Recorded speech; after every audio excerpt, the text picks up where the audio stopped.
صلی اللہ علیہ وسلم کی امت کی بڑی ہی جناب برکتیں ہیں، اور آپ نے اور امت جو ہے مکمل ہی برکت ہے، آپ خود رحمت للعالمین ہیں، آپ کی ساری امت ہی رحمت ہے، لیکن ہم کیا اس رحمت کو صحیح طرح سمیٹنے میں کامیاب ہو رہے ہیں؟ کیا ہم شریعت مطہرہ پر عمل کر رہے ہیں؟ کیا ہم محبوب صلی اللہ علیہ وسلم کے سنت حسنہ پر عمل پیرا ہو رہے ہیں؟ کیا ہم جھوٹ غیبت چغلی کو چھوڑ رہے ہیں؟ کیا ہم اپنے دل کو باطن کو صاف کر رہے ہیں کہ ہم اللہ پاک کی بارگاہ میں حاضر ہو رہے ہیں؟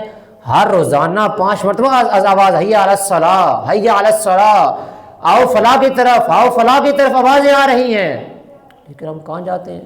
لوگوں کے مسجدوں کے ساتھ بھی گھر ہوتے ہیں، لیکن بدبختی کی ایسی نحوست چھائی ہوتی ہے کہ اللہ پاک ان پر ان سے نماز جیسی نعمت عطا ہی نہیں فرماتا، گھر قریب ہونے کے باوجود۔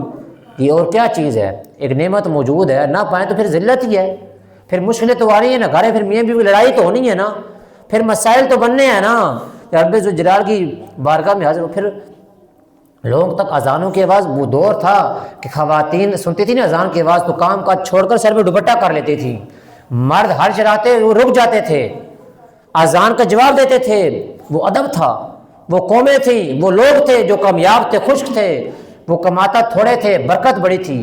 اصل وجہ کیا تھی؟ وہ رب ذوالجلال کی صحیح طرح بندگی تھی، وہ ادب و آداب والے معاملات تھے، لیکن ہم کجا نماز کہاں پڑھتے ہیں؟ ہم تو صفیں ہماری مسجدیں ویران ہو گئی، مسجدیں بنتی جا رہی ہیں، لیکن ویرانی ہم خود بنائی ہے۔ یہ رب ذوالجلال پوچھے گا کہ میرے بندو تم نے گھر تو بنائے تھے، تم میرے گھر میں حاضر کیوں نہیں ہوئے؟ لاکھوں اربوں روپے خرچ کر کے، لاکھوں روپے خرچ کر کے لوگ مکہ مدینہ جاتے ہیں بار بار حج کرنے۔ حج کب فرض ہے؟ جب صاحب استطاعت ہوگا، زندگی میں ایک بار، اور نماز ہر روزہ